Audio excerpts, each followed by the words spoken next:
So now I have to play against Niabanh again in grand finals, and I won our set in winners earlier, so he needs to win 2 sets of first 2-2s, FT2s.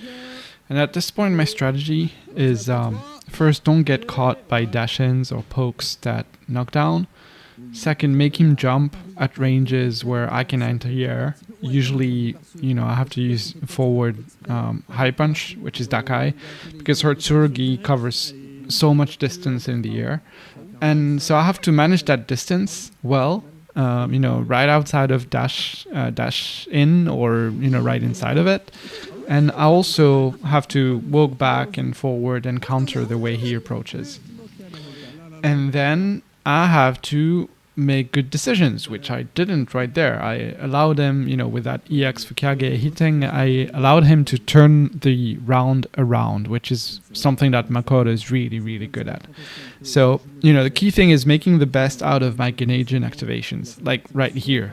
And, it's going bad. Thankfully, he doesn't block. He's playing a very risky defense, but when it works really well. So I have to watch out for him trying to jump, trying to parry, trying to use crouching light kick, or even grab. So I'm trying to mix up my offense. Here, this is a game that went by really quickly, and he did really well. I think I was a little bit too impatient and wasn't able to read his offense. To be fair, he mixes up really well. But that means, at this point, I have to play a bit safer, I think. And I should explain the way I'm trying to structure my offense. So I know that a lot of Makoto players, including him, like to go for maximum reward on defense when knocked down, especially in the corner, which is a tough spot to be in for her, to be fair. And so that means he will go for, wake up parries into Karaksa, parries into Fukage, wake up throw. So I'm trying to structure my offense around building meter when I don't have Geneigen quickly, while also watching out for parry attempts. So it's basically a reading game, and a lot of time is spent in the corner. Same here, which is good news for Yun. Oh, yeah, that Orochi went under the crouching medium punch. That does happen. I should use crouching medium kick or standing light kick. And at this point, I got the round, but still, he's doing really well with that Karaksa. I'm gonna get stunned really soon. This is a Makoto round. Yeah, this is a bad round. This will happen when playing against Makoto players, especially good ones.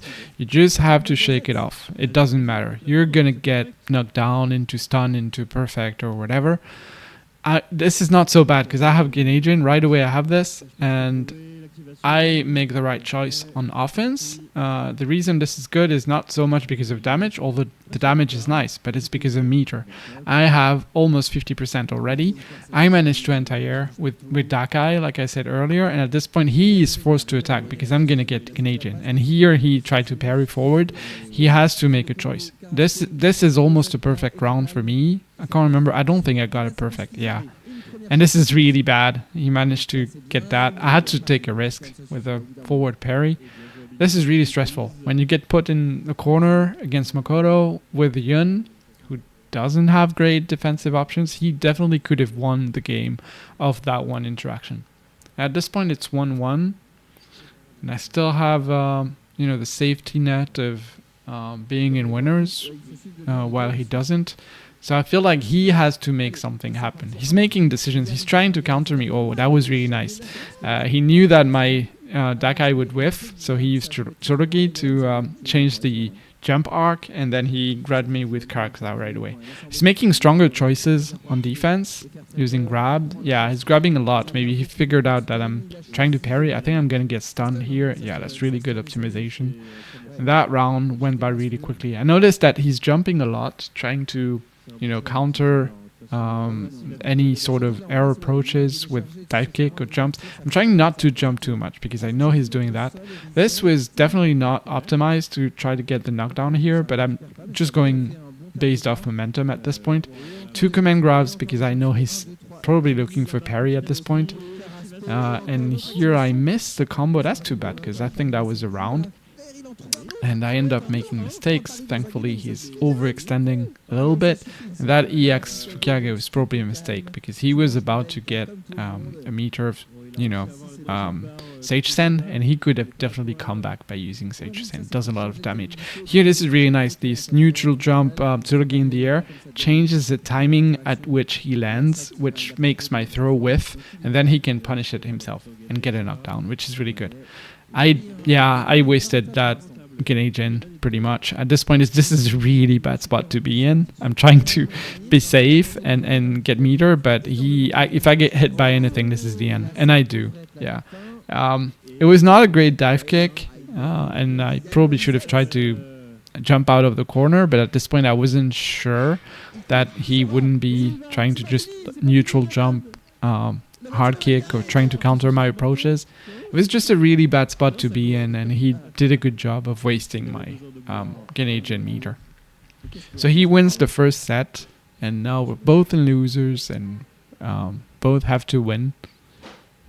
And so far, this is a pretty good set. I feel like he's made some adaptations compared to the first set that we played earlier, and is doing better.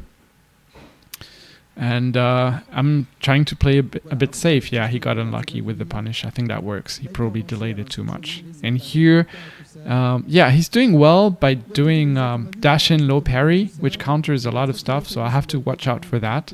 And here, I probably should have activated a little later. I opt not to go for the corner combo because I really don't want to drop it at this point. But here I know that he's about to get his meter, which is really dangerous. And here I have to jump. Thankfully he can't manage to red parry the shoulder. And I end up sort of stealing this round, honestly, because I was in a bad spot, but it works out. And here I really need to... we're sort of now going for a more direct reading approach because we've played a few games, so I sort of know... Well, I have an idea of when he's going to try to attack, and I think he does as well. Oh, he made a mistake. I think he went for Karaksa on defense against Genei because maybe he thought I would be scared of super, but it's really, really risky, and he ends up taking so much damage. Nice parry. Yeah, he probably should have punished a bit better. At this point, I'm in the corner. He doesn't confirm... Oh, that was close. Yeah, he doesn't confirm the standing medium punch. I think he was looking for something else. He was trying to maybe make me jump or... I'm not sure, but he would have won the round if he did. But the good thing is, even if he did spend the meter, he would have gone without meter into the third round, which is, to me, I'd rather make him waste his meter. Even if I get hit and I lose the round, at least going into the third round, I would have a huge advantage because it's much quicker to charge my Canadian meter versus hers, which is a lot longer. And see, now that's a good example that she has like one EX and I already have a super, which is really Yun's strength. Like when you think about it, I think a lot of people see Yun, Canadian's broken, but a lot of people see it as like the damage is too much, the mix-ups are too strong, and yes, it is some of that, but also most of it is just the fact that the meter is so short and fills up so quickly, and that you get it back if you don't drop your combo enders, which is crazy. Or here, I think I was feeling myself a little too much. I'm trying to go for a V-slasher, which is dive kick into EX up kicks. Yeah, that shoulder, I think, really hurt. At this point, I was getting a good feeling for when he was trying to get close, and he's probably dashing in a little too much. And here I activate, he's gonna jump. Yeah, he's done really well with that. So he's, again, pretty much wasted my entire Genei bar by jumping and changing his hit timings, which is really good. And it's really something that I feel like not many characters can do. Maybe Goki can do that, but most cannot. And here again, he did Chesto into Karaksa, and I'd rather jump. I'd rather make him waste the meter or take more risk at this point in the round than just get a free combo out of Karaksa. Here, as I said, he's going to take risks, and that was pretty good. It's not so bad, but at this point, see, he knows I want to prevent him from jumping, so now he's parrying and jumping. He's doing a really great job, honestly, of mitigating Niabanh, which is very, very hard. And again, this is a hard spot to be in, and the EX Fukyage hits. Yeah, he's been looking for that. I think I've gotten hit by 2 or 3 when I was trying to do live dive kicks like this, which I probably shouldn't do on Makoto. I should just walk back, I think, and play from a safer distance. But it's hard. It's a reading game, really. You have to read what they're going to do, what they're thinking, what sort of options do they want to use. Are they going to play more risky or safer? And then you also have to read the timings of when they are going to attack or go in. The thing Yun has going for him is that at some points when you're about to get your gauge, sometimes people have to come in. If they don't have enough life, or when they get frustrated, you can really use that against them. This is a round that's going really well, but I make this huge mistake of trying to cancel normal into Genagin. I should have just activated, and I've pretty much wasted. Well, he's made me waste my entire meter, which is bad. At this point, I think I was getting a bit annoyed. So here he jumps. He's afraid of the command grab. It honestly did a good job of getting out, but he just stood up too close. I think maybe he thought he was outside of crouching medium kick range. At this point, again, I'm trying to close this quickly. It was probably a mistake to do EX shoulder. And I can't remember how this round went. Yeah, I think I tried to chip him out, but it didn't chip. And the reason I did that is because he was getting his super. So again, even though this is risky, I'd rather, impose my timings on him and make him choose, based on what I want to do and when I want to do it. And if he gets the parry into super, it's not so bad because then he doesn't have a super. Here, I'm sort of, trying to get into his head a little with using the Zenpu command grab a few times in a row, because I know he's looking for parries into combos. And here he does jump, and I managed to finally catch him. And again here, I'm gonna do that V slasher that I was talking about that finally works, because that tends to beat throws, although not 100%, and it's a little risky. But I felt like I had to end it now and then. If I gave him some room to breathe, I could easily get in trouble.